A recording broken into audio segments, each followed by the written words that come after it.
When you hear the term movies, what comes to mind?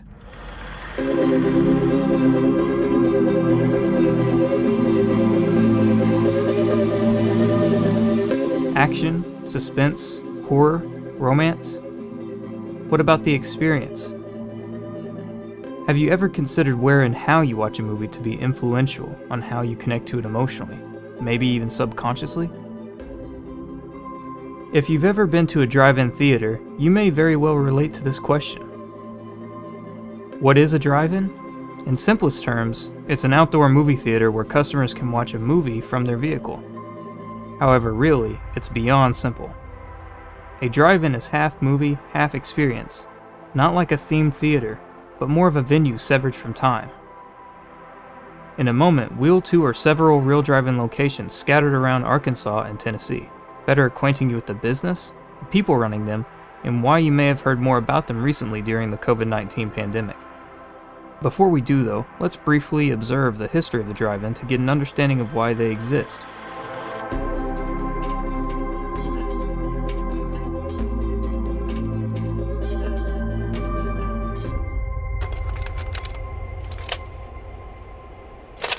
Since the 1910s, many U.S. businesses had experimented with outdoor cinema venues, but it wasn't until 1933 that Richard Hollingshead patented a new type of theater that started a business trend that would endure for decades. Based in Camden, New Jersey, Hollingshead was inspired to design a venue for his mother, who was discomforted by regular cinema-style seating. In his design, he catered seating to customer vehicles rather than people themselves.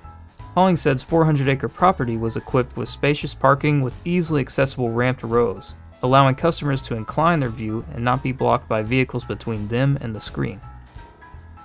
The movie was projected on a 40 by 50 foot screen, with audio supplied by 3 6-foot speakers. Richard Hollingshead invented what he called the drive-in theater.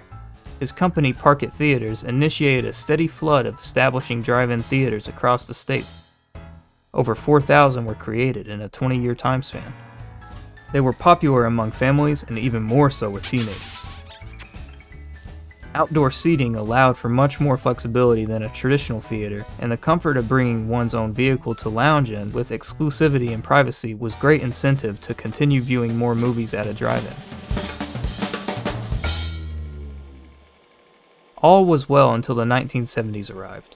Early in the decade, America's oil market was greatly damaged when OPEC placed an oil embargo on countries believed to be supporting Israel during the Yom Kippur War, the U.S. among them. Many citizens would either not obtain or soon afford gas as oil prices tripled. As less vehicles were on the road, less were in drive-ins. To make matters worse, in 1976 came the VHS cassette, a new medium for video recording, and with it, access to media straight to home. That's when so many of your drive-ins went out of business. All of a sudden, you could record your favorite movies, your shows at home. You could go pop that tape in and you could watch a movie at home. It was not a good time for drive-ins. Like a middleman being cut out, the drive-in and many cinemas were devastated by the revolutionary VCR that was in more than 60% of every American home. Being seasonal operations as well, most drive-in theaters could not avenge their annual revenue. Over 4 decades, more than 90% of America's drive-in theaters closed. At their height, there were more than 4,000 locations. As of 2020, around 300 drive-ins remain.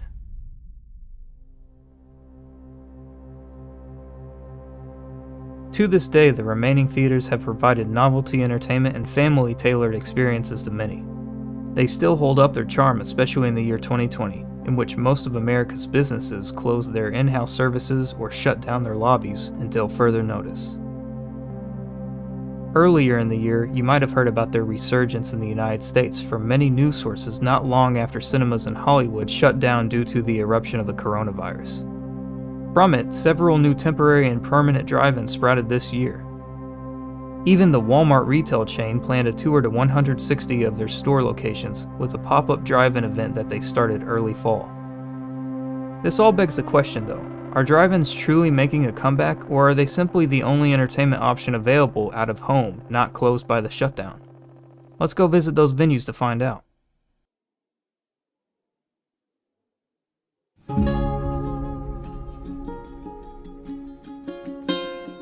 Our first stop is an Arkansas theater directly influenced by COVID-19's first lockdown and quarantine back in March.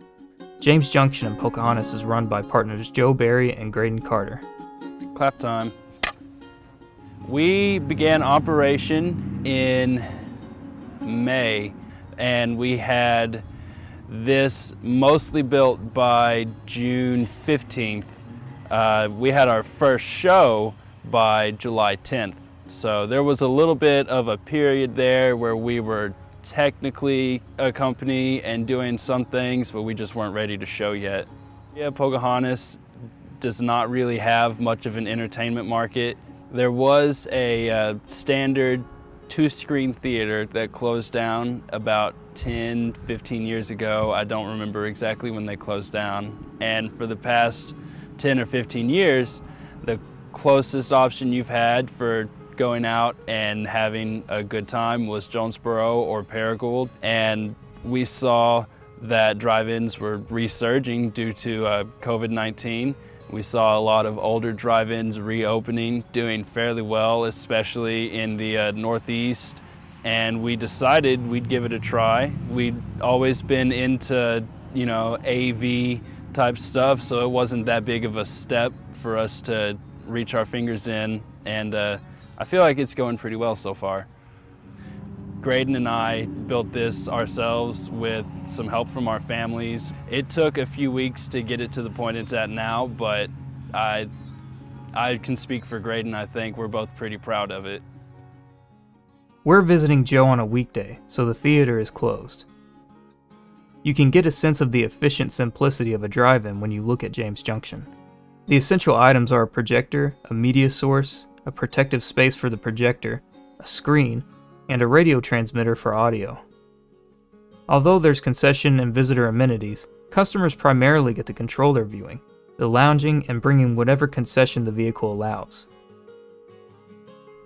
The minimal operation of the theater allows need for few people on site to run it on an average show night, in contrast to a cinema, where facilities need 10 to 20 employees on average. It definitely has a small town vibe. Everything was built with just treated lumber and what we had available to us. Otherwise, just pulleys and rigging, sort of how you would imagine an old-fashioned sail. And what we particularly like about being out here is there's lots of space. We're technically just in a residential area. As far as we can tell, we're not congesting traffic. We're not bothering people by having our operations out here. What kind of projector is hanging up over there? We have a FLM HD20 Barco series, which is 20,000 lumens, which I believe it came out in 2001, 2002, so it's a little bit older for a cinematic projector, but it's still in great quality. We actually got it from Graydon's father-in-law, William Burgess, who is our third partner. He's sort of our angel investor. He does a lot of the technological stuff for us, and he just had a few, so he said that if we got everything else going, he'd let us use it out here, and that's what we did. Why don't you walk me through your setup on a showing night?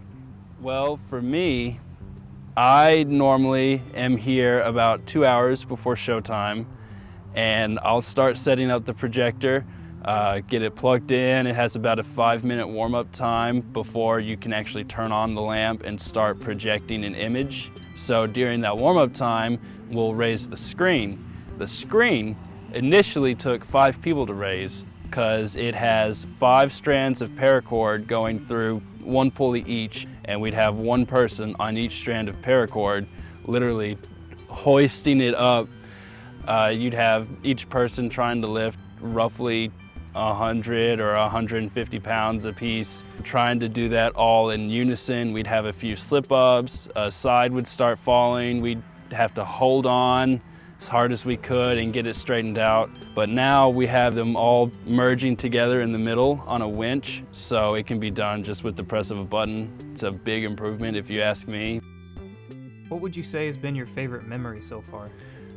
My favorite memory, our opening night probably. We showed Jaws which is, a huge summer classic, and we had about 110 cars show up, the most we've actually had so far. Opening night, super exciting, but it was great to see something come to fruition. You can create those opportunities for yourself and find things to do, even if it takes a little bit of extra work. And why we think the drive-in specifically is important is it's not just going to see a movie, it's an event.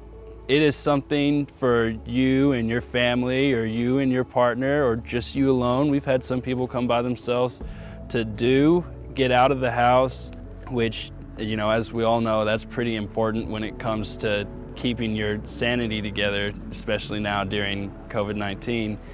It's not good to be shelled up all the time. Thanks, Joe.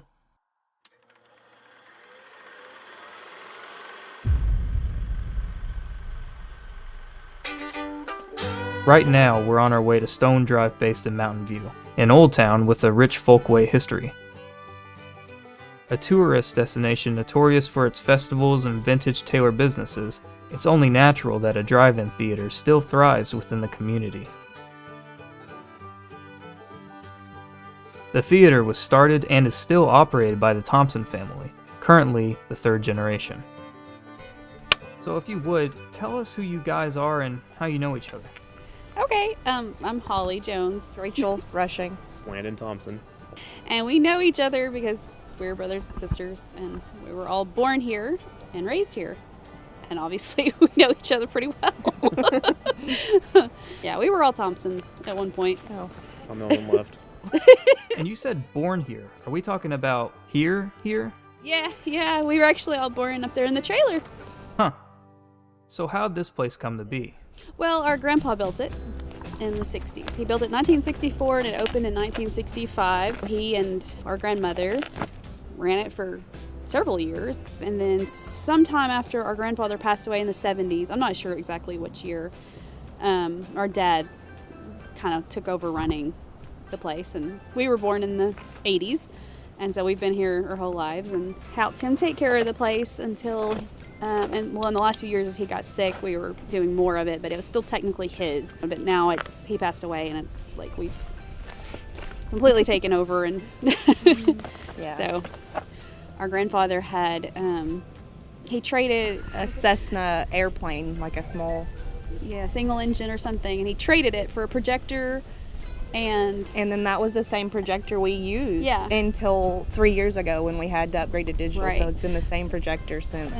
So when he got that, did he that in traveled, he 64. would drive around in the north central Arkansas area, and they would project a movie onto the side of like barns especially, or buildings of some sort in different towns, and people would pay, I think he used to say it was like a quarter, and people would come and park wherever it was and watch a movie. And that's what he did before they were able to build the drive-in. When we had the 35 millimeter projector, etc., you had to like get cases of film in and Yeah. splice them They came in. together Splice them and have a together. big thing. And then you had to break them down. break them down. It was a lot of work that they put into doing that. And of From course, last when we year. were little, it was pretty common for something to happen, but it was one of those things that Dad would take care of most of the time. Dad just knew how to fix it.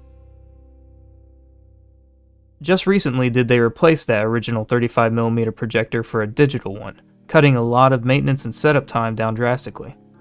Most days you just have to come and like turn on the projector. pretty much just turn. Turn on It's the- pretty easy. I mean anymore, Yeah, no. like the process of doing it, because it's just basically like a computer hooked to the projector. You just have to basically transfer data from a hard drive to the server, Right. and And so used to, then you just would've pretty much. I mean, you kind of just turn it on. I Right. mean, you got to do a little bit of like concession prep work. And, yeah. Do you think the majority of your customers are tourists? Well, I mean, we get a lot of, a lot of people from out of town. That's really common. They want to specifically come to the drive-in, and then in Mountain View we do have like a lot of events and Festivals. festivals and things. So there's people from out of town that are in, and when they find out there's a drive-in, they want to hop Yeah. out, and they usually have a pretty good time. We spend a lot of our time talking to people. Like a lot of our time is spent talking to customers. They'll pull up and I'll spend 30 minutes to an Yeah. hour talking to someone just about, they might ask half these same questions about our, Yeah. our life or why we have a drive-in or whatever. And we'll talk to them, and then they Usually we'll get good feedback back from them on Facebook or something. Do you guys see yourselves always taking care of this theater, or something else planned for the future? I think all of us, we just really couldn't imagine Well- not being here or somebody else owning it for that Yeah, matter. yeah, It's I just mean, we've always been here. Like we've always been here, you know. So, yeah, I don't think there was an official, like, Yeah, like I mean, because we all have our own things too, you know, that we do. So it's just more of a, what do you call it? a summer. A family side thing that we do. It's not necessarily like sorry. a great profitable business. It's just like a, Yeah. Well, and we just really we like just it, really enjoy 'cause it, we've been and we here. grew up here, and it just Yeah. seems like what we're supposed, yeah, what we're supposed to do. But we enjoy it. I don't Yeah. mean like Oh yeah, it's not like suffering or Yeah. hardship. It's just yeah, no. The program for the night is Take Me to the Moon, an Arkansas Science Festival event in which the audience can take a lunar tour, learn more about the moon, watch the Apollo 11 documentary, and more.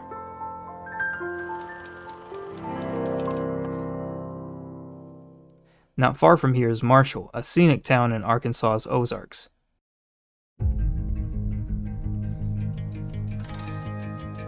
We're stopping by here to visit the town's arguably most notable landmark, the Kenda Drive-In Theater, the only year-round operating theater in the state. Let's meet the folks running the show. I'm Todd Deering. Kenda Deering. Well, my parents opened in 1966, so I was born and raised here. Todd joined the team. We were married in '83, so then we took over. We worked with Mom and Dad from that point on, and then in 2003 we took over permanently. So we've had ownership since 2003. So family owned since 1966. What would have inspired your parents to build Kenda Drive-In? Well, I was around, but I obviously don't remember much because I was a baby.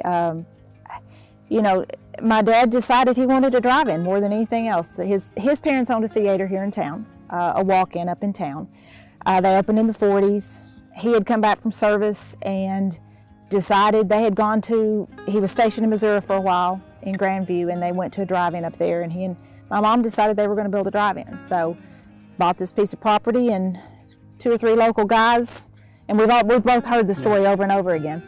2 or 3 local guys decided, you know, we're going to figure out how to do this, and they didn't have a clue what they were doing, but they did a pretty good job of it. And he had a great steel guy that built the steel screen, and a really good electronics guy that figured out all the wiring and everything. So he built through 65, and then into 66, opened in early April of 66. Of course, when he found this piece of property, it's a natural piece for this because it's a natural amphitheater. If you notice, the property slopes to the screen. So we're not on a flat piece of property. If you're in the back, you're actually elevated above that first ramp. So it's a natural, he couldn't have picked a better piece of property. It's a perfect place. And like I said, had some good buddies that knew what they were doing in the right fields. And they put their heads together and figured out how to build a drive-in. The Deerings made the switch from film to digital projecting in 2013. Currently, they're using a Christie CP2308. It uses a xenon bulb, which combined with the theater's metal-paneled screen creates deep, vibrant colored movies. So why go digital? Was it a choice or a necessity? It was go digital or go home. So there's no 35mm film at all these days. Not much. There may be a little bit in some of your art houses that are still running some, but not in the general market. 2000, if you go back 2013, 14, 15, in that range, that was the other big, huge cut on drive-ins because that's the ones that didn't go digital. You know, if you didn't go digital, then you went black and you closed down. So there hasn't been a mass wipeout or any kind of catastrophic event that's caused a lot of drive-ins to go under since that time. We could have limped with films for probably 2 or 3 more years, but we decided that, it was time to go. And we did a lot of research in terms of what's the best projector for a drive-in. Not as much research out there on drive-in projectors, not as many drive-ins out there. Right. So, you wanted to make sure that you got the right kind of projector for the drive-in, and I think we chose very well because we chose one that had upgradable light. We can go up to 6,000 watts and push our light up if we have to and different things like that. So we've been very, very happy with our system. Okay. Looks like a customer is calling. The answer machine will pick up, but usually Kenda Drive-In. While she's with them, let's browse the venue.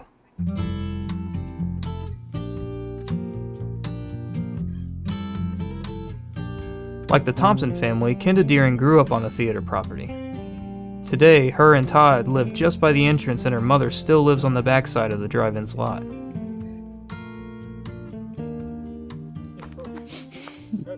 If you had been to the drive-in here 40 years ago and you drove in, you would say, well, not much has changed. The building's the same color, it looks the same. We still have no idea, and I wish before my daddy passed away I'd ask him why this color. Probably because it was on sale or something, but up until COVID we were handing out speakers that looked the same even though they were not the same at all.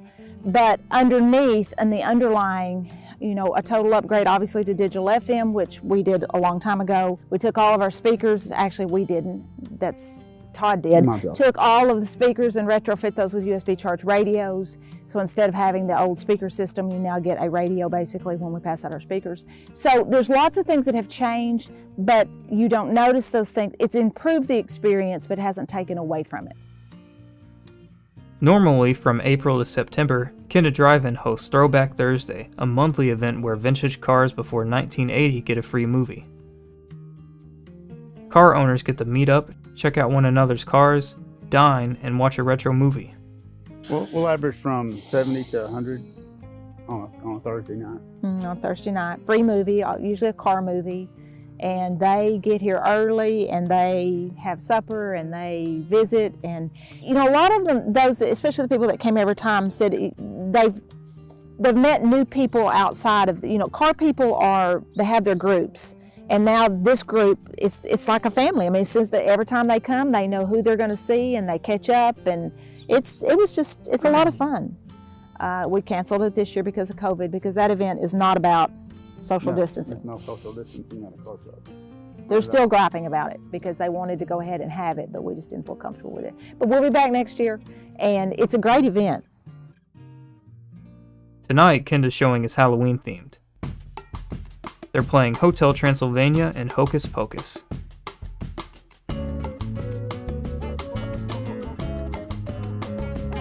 What do you cherish most after all these years?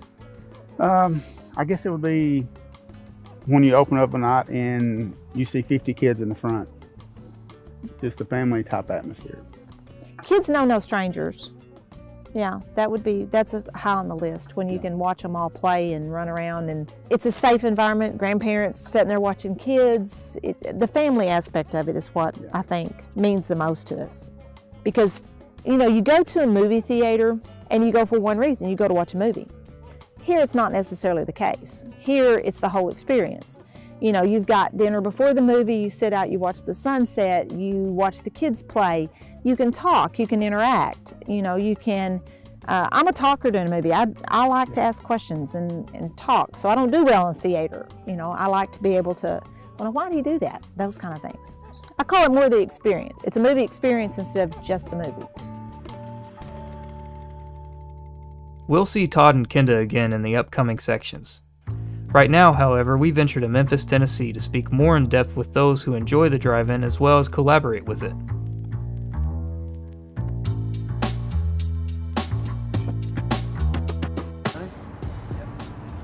Pre-pandemic, I was running a trivia entertainment business, mostly trivia and bingo nights around Memphis.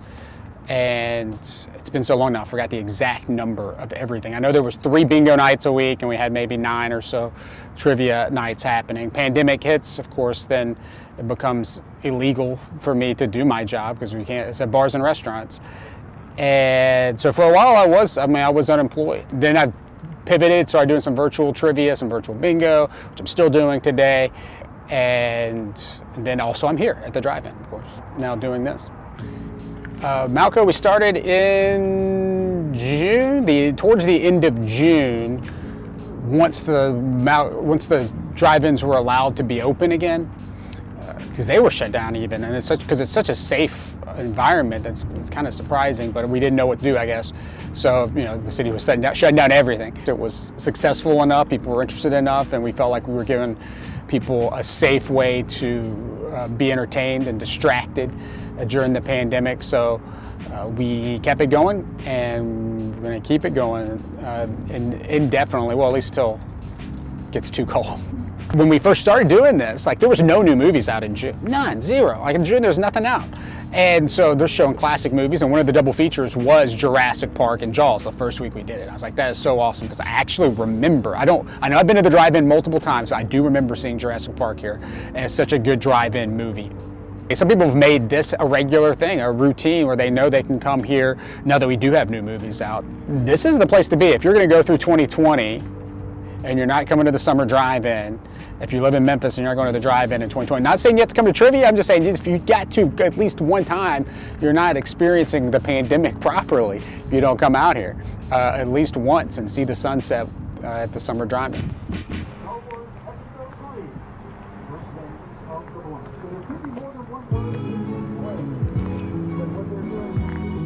I've seen countless movies here. I've slept through countless movies here. It's just an institution. It's the one drive-in that's still open in the city. There used to be 3 or 4. Now there's just this one, and it's still running. Fun things like, coming to trivia tonight was really fun. There was a group that would play these kind of old cult classic movies, and we came and watched Hitchcock movies all night. So there's something, I like coming to the nostalgic kind of activities now. It's like bringing back a piece of childhood. Have you been to any cinemas now that they're opening back up, or do you prefer the drive-in experience? Well, I haven't.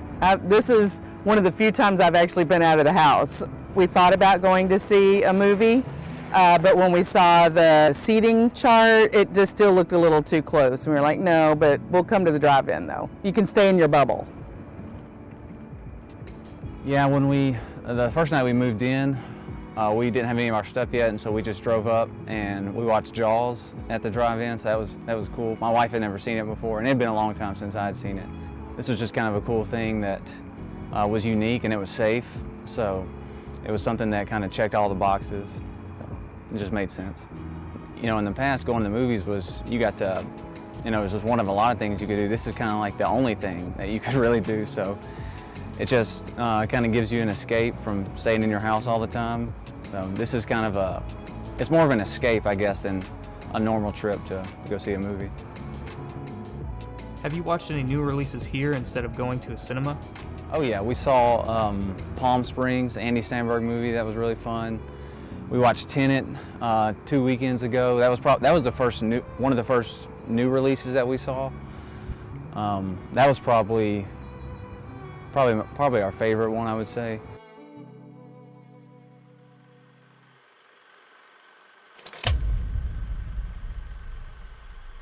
Now that we've gotten to know our drive-ins, let's get some insight on how they've adapted to the coronavirus pandemic, its new guidelines, as well as hear their thoughts on it.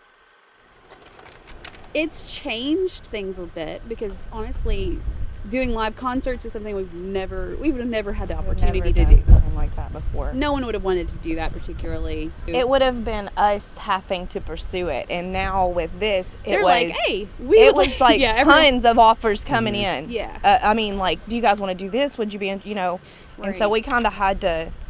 That's like a whole new thing to be like running events versus running a movie. I think we've been less busy this Absolutely. the whole year. Less busy than normal for movies. You're not running new movies that people want to see. But being able to run, a full concert event is very interesting and amazing. And it was different. It's different. It was a completely different atmosphere. It was super fun. Yeah. I loved doing it anyways. Yeah, and I do it was too. That's from I'd love to do that a lot more.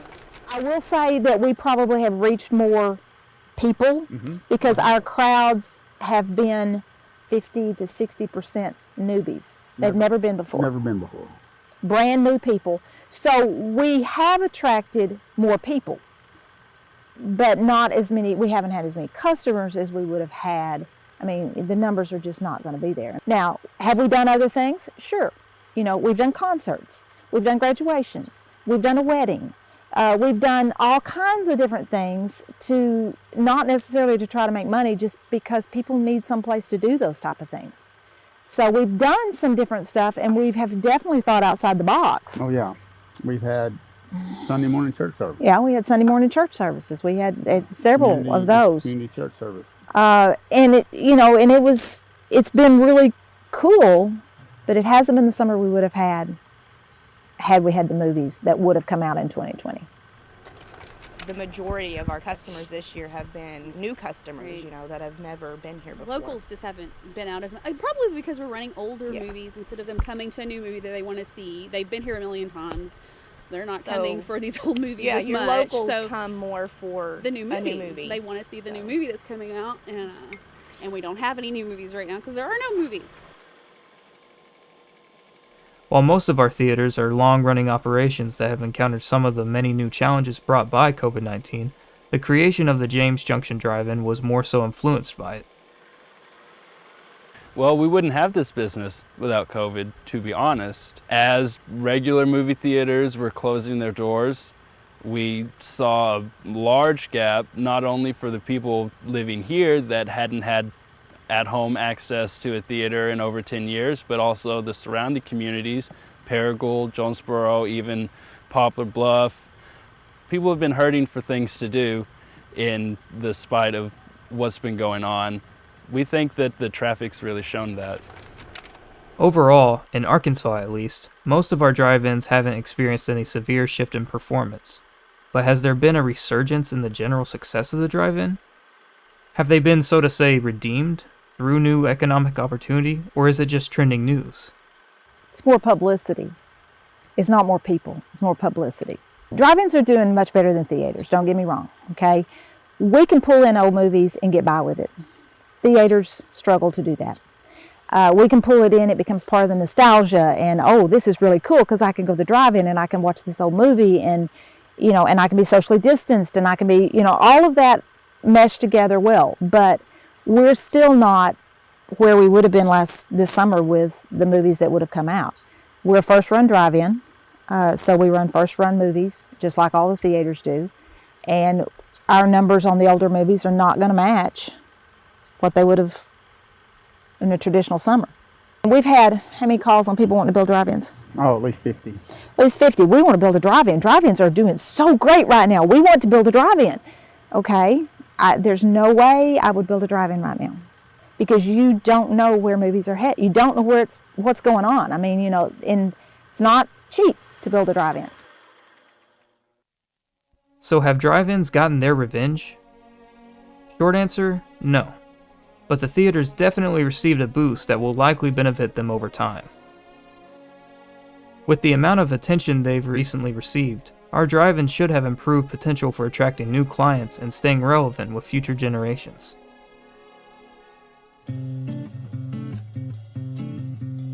What do you see in the future for your theaters, and maybe drive-in theaters as a whole?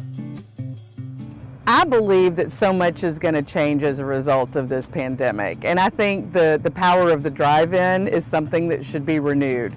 I think to invest some dollars into the drive-in would be money well invested, brought back some of that nostalgia. I mean, there's nothing like watching the little dancing hot dog on the screen before the movie at a drive-in. I think it would be a hit. I think there's definitely a place for it, as we get back into the real, the normalcy of life. I think there's definitely a way that you can still do it, because if you bring enough people, I mean, this is a lot cheaper than going to the theaters, because you just pay $20 per car, and if you bring 4 or 5 people, that's way cheaper than $15 for a ticket at the regular theater. I will enjoy going back to the regular theater, but I don't see us not coming here once that starts again. We think we might see a little bit of a decrease in our further customers.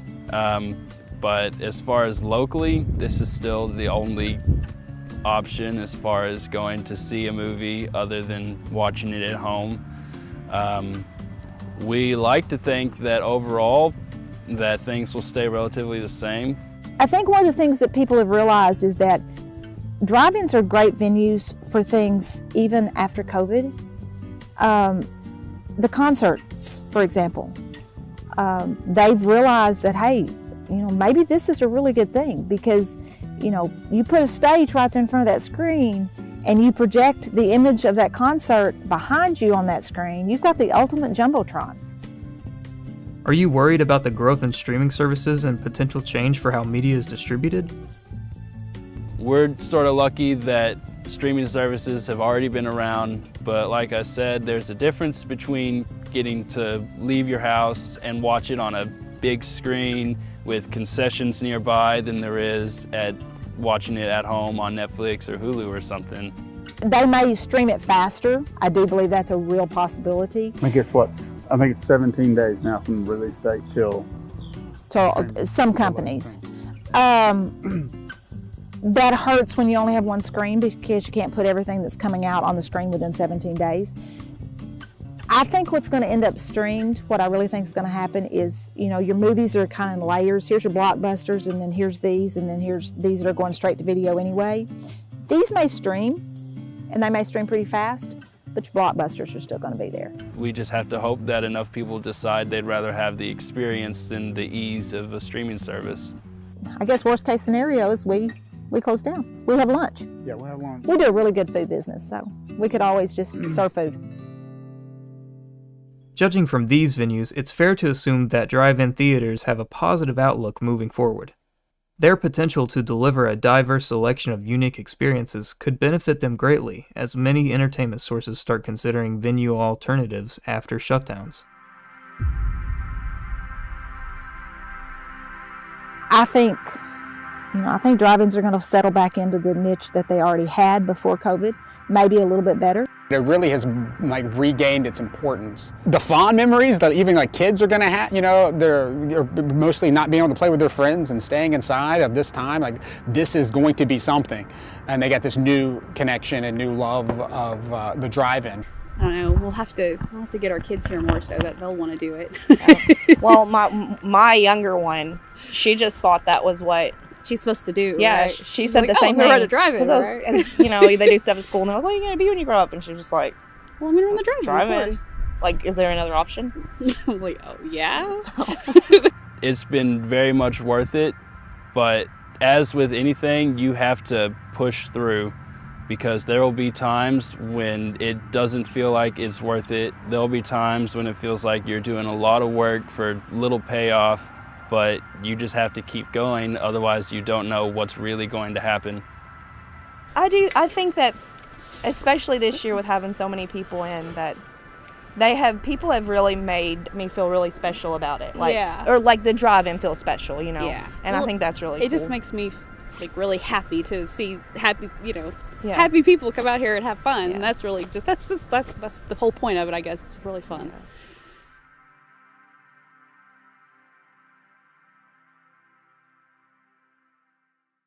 You know, we approach COVID.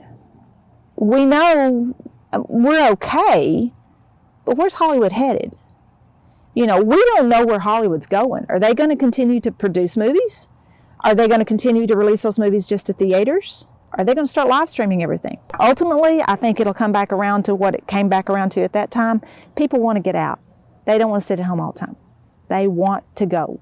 So I think ultimately it will do that, and Hollywood will see that, but it is a very uncertain time. There's a lot of uncertainty in the world today. While all of us are trying to carry on through this unnormal period, having certainty is something greatly appreciated.